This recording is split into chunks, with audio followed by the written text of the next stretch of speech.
कबीरा तेरे देश में उल्टी देखी रीत, अनपढ़ ढोंगी राज करे और शिक्षित मांगे फीस। देश में भगवा आतंकवाद बढ़ता हुआ दिखाई दे रहा है। मोदी जी और योगी जी के पास एक ही चीज है, धर्म का कार्ड जो खेलना चाहते हैं। इनके पास हिंदू मुसलमान, भारत पाकिस्तान, मंदिर मस्जिद मुद्दे को हटा दिया जाए तो ये ढेला किसी काम के नहीं। अगर आपसे उत्तर प्रदेश नहीं संभल रहा है तो आप इस्तीफा देने का काम कीजिए। देश के अंदर हिंदू मुस्लिम बैकवर्ड फॉरवर्ड के नाम पर माहौल को खराब किया जा रहा है। कहता था खुद को माँ गंगा का लाल, लेकिन वो निकला अंबानी अडानी का दलाल, उद्योगपतियों का दलाल। उनके लिए दलाली करके उनके लिए आपका और हमारा पैसा लूट के टैक्स के नाम पर जो है उनको दे रहा है। आपका देश नहीं है कि तुम हमको कहेगा जय श्री राम लगाने के लिए तो हम लगाएंगे। ये देश लोकतांत्रिक देश है। ये देश मनुस्मृति से नहीं, ये देश संविधान से चलेगा।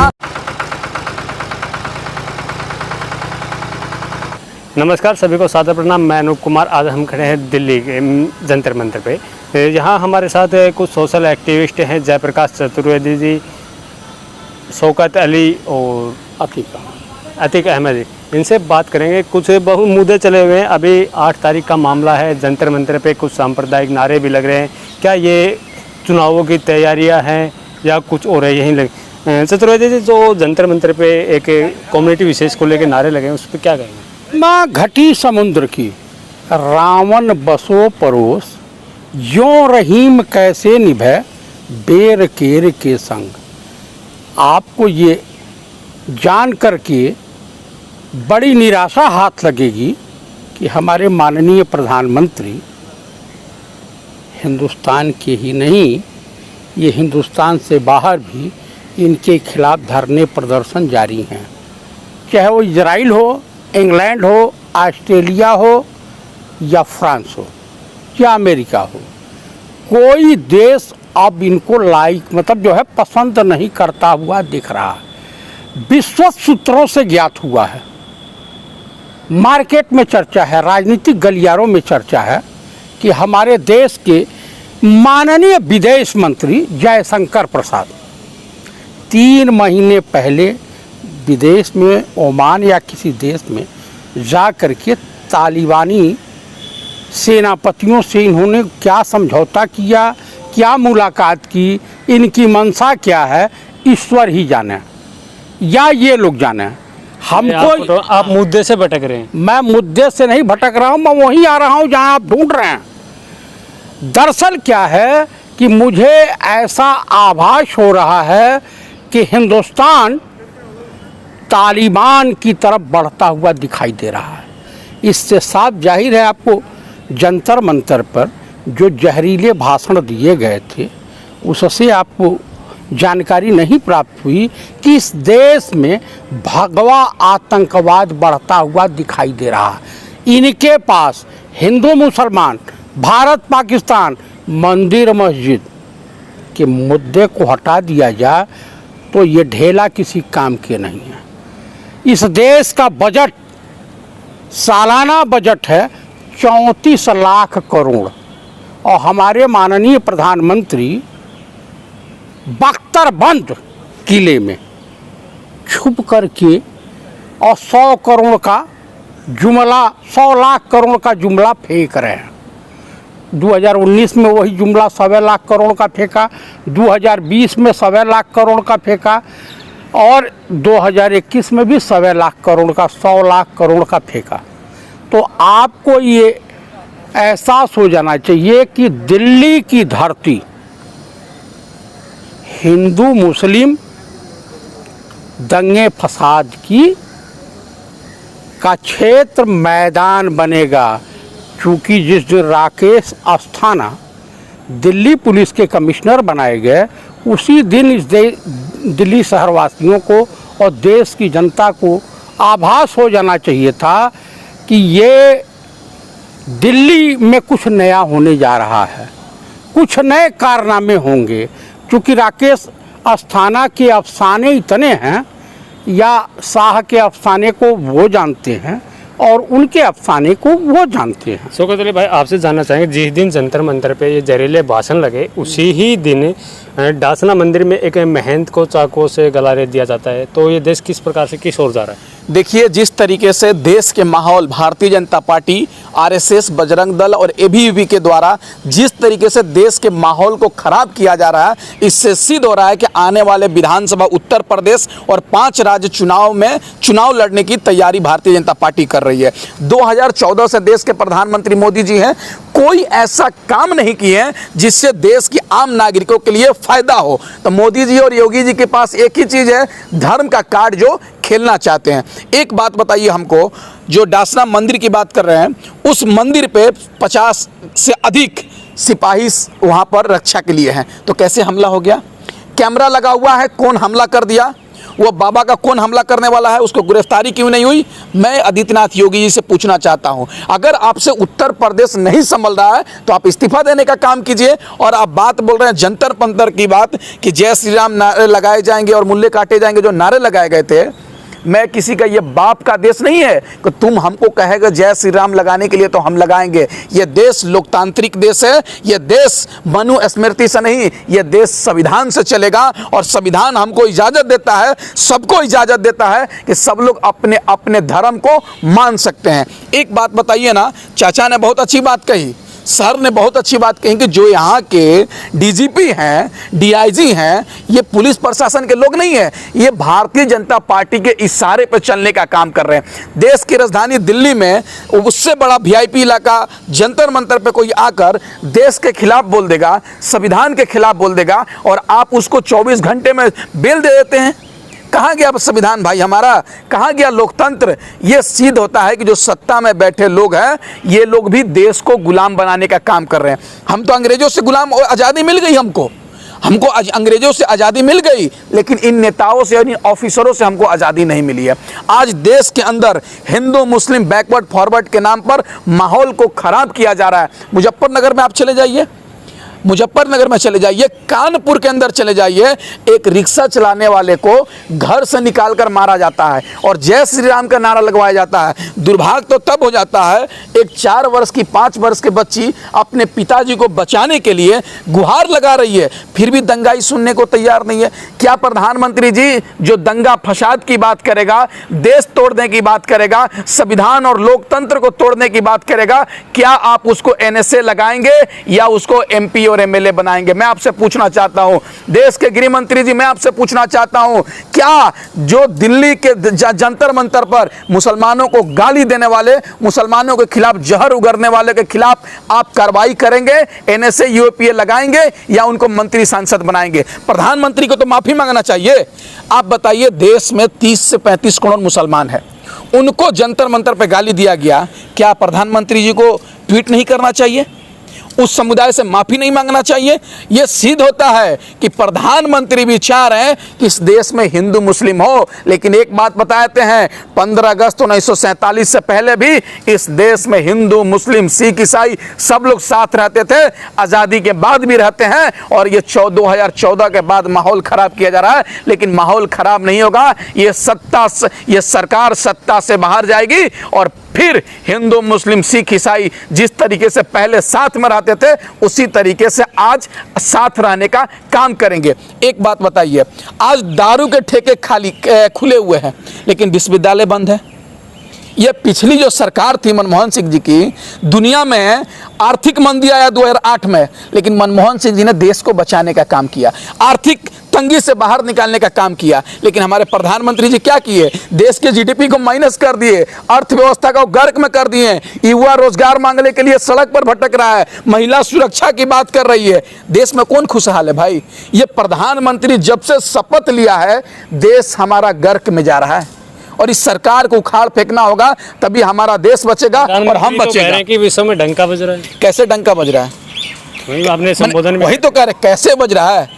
देखिए, भाषण से पेट नहीं भरता है पत्रकार महोदय, राशन से पेट भरता है। राशन दे रहे हैं ना, 5 किलो राशन। हाँ वही तो, 5 किलो राशन दे रहे हैं और राशन महोत्सव बना रहे हैं। और राशन महोत्सव में डांस जानते हैं कौन सी हो रहा है?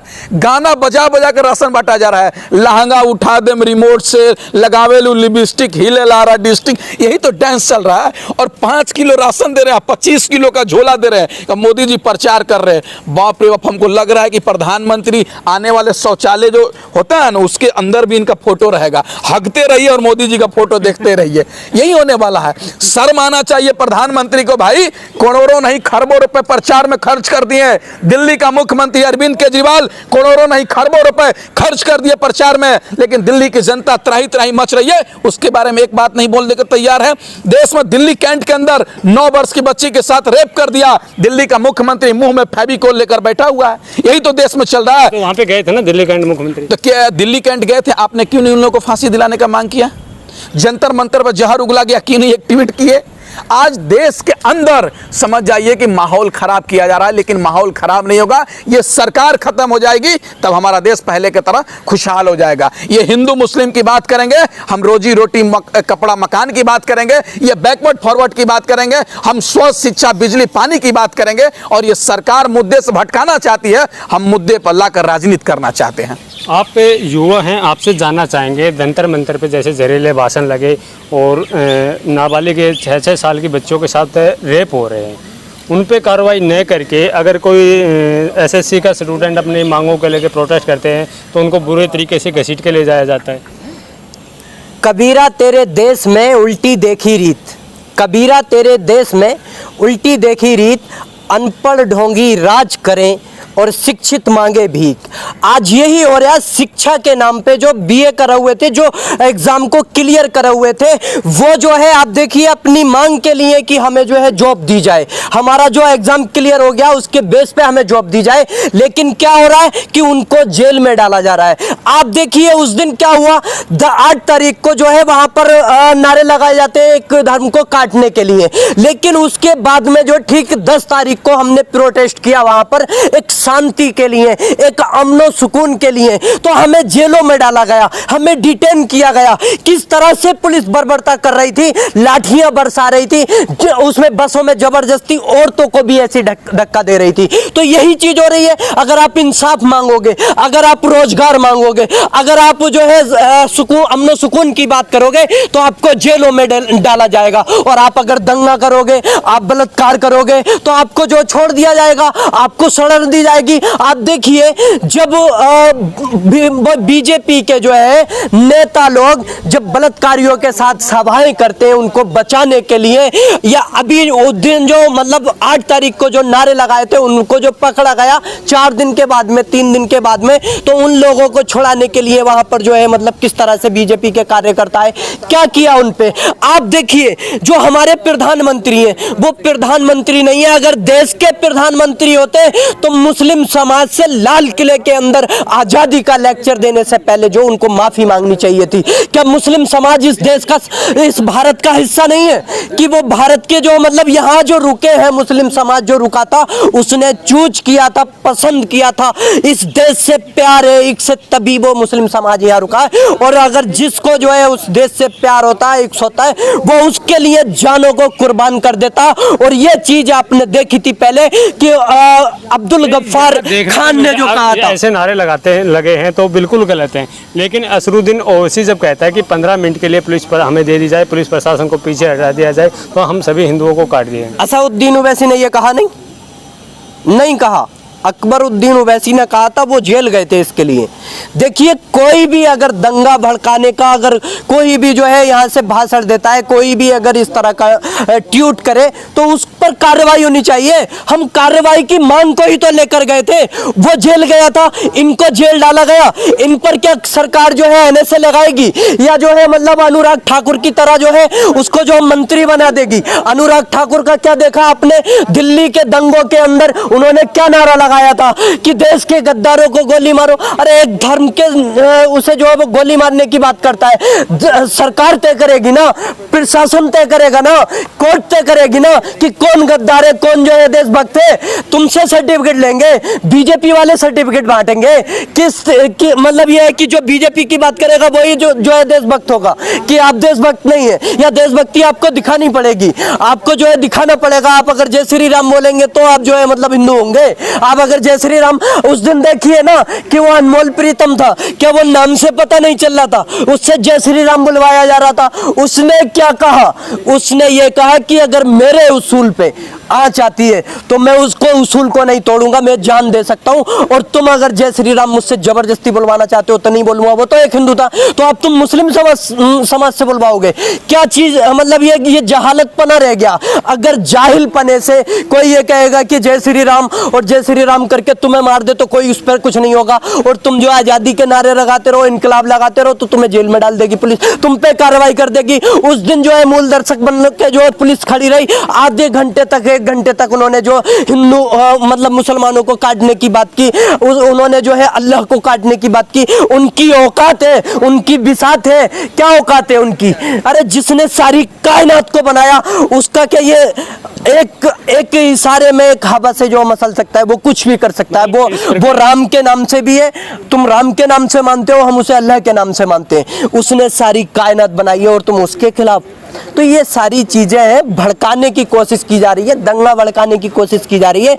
लेकिन हम अमन और सुकून की बात करेंगे, हम संविधान के अकॉर्डिंग बात करेंगे। आपकी माने तो जिस प्रकार का माहौल क्रिएट हो रहा है, ये यूपी इलेक्शन को देख के किया जा रहा है। देखिए यूपी इलेक्शन के माहौल को देख के क्या ये जो मुद्दे हुए हैं, जो लाश से बही थी गंगा के अंदर, जो कहता था खुद को माँ गंगा का लाल, लेकिन वो निकला अंबानी अडानी का दलाल, उद्योगपतियों का दलाल। उनके लिए दलाली करके, उनके लिए आपका और हमारा पैसा लूट के टैक्स के नाम पर जो है उनको दे रहा है। आप देखिए उत्तर प्रदेश के अंदर, उसका जो उत्तर प्रदेश का प्रचार दिल्ली के अंदर कर रही हो, उत्तर प्रदेश के टैक्स है। आप जो मेट्रो के अंदर उत्तर प्रदेश को नंबर 1 बना रहे हो, तुमने नंबर 1 बनाया उसे जो है लाशे बहने के उसमें, क्योंकि आज तक 700 साल के बाद भी ऐसा नहीं हुआ था।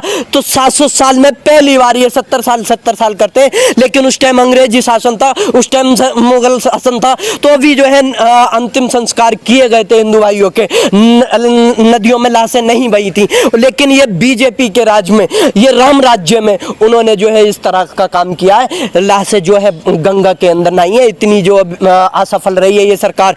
आप देखिए जो राम के नाम से आए थे, राम के नाम की खूब मचाई लूट, और 3 मोदी भाग गए, चौथा बोले झूठ बोलने वाला मोदी रह गया। आप देखिए उसके नाम पे कितना करोड़ों का वो हुआ था फंड, लेकिन सब खा गए। उसके बाद में जमीन का देखिए, आप देखिए क्या हुआ था, जमीन जो है 2 करोड़ की लेके और जो 1650 करोड़ में जो है ट्रस्ट को बेची गई। तो ये सारी चीजें लूटने का काम किया। आप देखिए ये जो महामारी आई थी, इसके कोरोना के नाम पे इन्होंने फंड इकट्ठा किया था, क्या कह दिया कि उस फंड की जानकारी किसी को नहीं दी जाएगी, सब खा गए।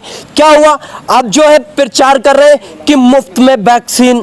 अब आप उसी को देख लीजिए जिसको एतराज था कि लैपटॉप पे जो है उसका फोटो लगा हुआ है, उसने लैपटॉप बांटा था, कम से कम 20-25 हजार का होता था, लेकिन जो 10 पैसे का 20 पैसे का या 1 रुपए का झोला छपा होगा उस पे जो फोटो लगा रखी है अपनी मोदी जी की, खुद शर्म आनी चाहिए। इसलिए ये प्रधानमंत्री नहीं, प्रचार मंत्री है। अगर प्रधानमंत्री होते तो लाल किले से आजादी का लेक्चर देने से पहले, लाल किला जो बना हुआ है मुस्लिम समाज के लोगों ने बनाया था, मुगल शासकों ने बनाया था, उसी लाल किले से आजादी का ये लेक्चर दे रहे थे। तो इन्होंने मुस्लिम समाज से माफी नहीं मांगी, क्योंकि इनकी जो प्रधानमंत्री रहते हुए इनके कार्यकाल में एक धर्म को टारगेट करके एक धर्म को काटने का जो काम किया गया, उस धर्म को ठेस पहुंचाई गई। उसके लिए नहीं तो कोई ट्वीट के द्वारा संवेदना इन्होंने व्यक्त की है, कुछ नहीं। बल्कि और क्या हुआ है कि उन लोगों को, आप देखिए पिंकी चौधरी उस पे आता रहता है, आप जो YouTube चैनल पे जो है मतलब बातचीत करता रहता है और कहता रहता है, भड़काता रहता है और कुछ कहता रहता है, लेकिन उसको अरेस्ट नहीं करते। क्या इनकी इतनी औकात न रही, प्रशासन की इतनी औकात नहीं रही कि उसको अरेस्ट कर सके? क्या इस तरह की वो नहीं? लेकिन जो बेकसूर लोग हैं उनको अरेस्ट करके डाल दिया जाएगा। आप देखिए NSA लगा हुआ है, उमर खालिद जो CA-NRC के उसमें प्रोटेस्ट कर रहे थे, उन पे हजारों या सैकड़ों लोगों पर जो NSA लगा पड़ा है। क्यों लगा पड़ा है? UAPA लगा पड़ा है, क्यों लगा जगह पड़ा है, लेकिन जो कपिल शर्मा है उसने जो दिल्ली के दंगे भड़काए वो जो अलग बाहर है। आज देखिए वो लोग भी, उन पर भी एनएसए नहीं लगेगा। 24 घंटे के अंदर सुल्तान वही कानपुर के जो देशद्रोह, जो जय श्री राम का नारा लगवाकर सरेआम एक युवक को मार रहे थे, रिक्शा चालक को मार रहे थे, उसको जो है 24 घंटे के अंदर छोड़ दिया जाता है। क्या यही कानून व्यवस्था रह गई है? यही प्रशासन का काम है? प्रशासन इनके जो उंगली के इशारे पे नाचेगा? प्रशासन, कोई कानून व्यवस्था ही नहीं रही, लोकतंत्र ही नहीं रहा देश में। क्या ये संविधान के अकॉर्डिंग देश नहीं चलेगा? किस तरह से ये सरकार को चलाना चाहते हैं? फिर कहते हैं कि मोदी योगी जी ने जो है कानून व्यवस्था संभाल रखी है। किस तरह की कानून व्यवस्था संभाल रखी है इन्होंने? कोई भी नहीं। पूरी तरह से सरकार ये फेल है। ये जो खोखले वादे कर रहे, लेकिन ये डराना चाहते, धमकाना चाहते, लेकिन मैं कहना चाहता हूं हर उठती हुई आवाज दबाई नहीं जाती और इनकलाब की आग बुझाई नहीं जाती। अगर सरकार हो जाए तानाशाही तो गर्दन कटाई जाती है, गर्दन झुकाई नहीं जाती, गर्दन झुकाई।